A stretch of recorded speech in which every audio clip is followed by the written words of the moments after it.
அன்பு வணக்கம். அடியேன் பல நூல்களை உங்களுக்கு அறிமுகப்படுத்திட்டு வரேன். அந்த விதத்தில் ஒரு 17 நூல்களுக்கு, மேன்மையான நூல்களுக்கு உரை விளக்கம் எழுதக்கூடிய பாக்கியம் எனக்கு கிடைச்சிருக்கு. அந்த நூல்களை பற்றி தான் உங்களுக்கு நான் சொல்ல போகிறேன்.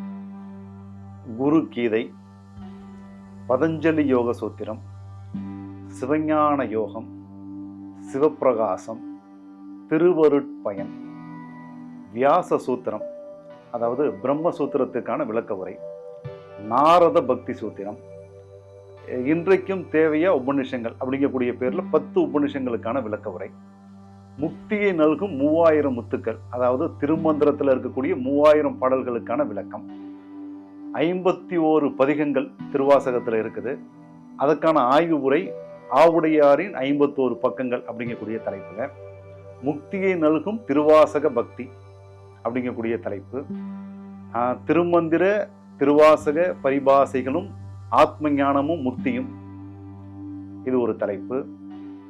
குரு மகரிஷினுடைய பார்வையில் ஸ்ரீமத் பகவத்கீதை, பகவத்கீதையினுடைய உரை விளக்கம் வேறு ஒரு கோணத்தில், அப்புறம் அபிராமி அந்தாதி, கந்தர் அனுபூதி, முக்தி தரும் முருகா ஞான பண்டிதா, முருகருடைய சில பாடல்கள், அதற்கான விளக்க உரை, திருவம்பாவை, திருப்பாவை, திருப்பள்ளி எழுச்சி பதிகம், இதற்கெல்லாம் இறை அருளால விளக்க உரை எழுத வைக்கப்பட்டுள்ளேன்.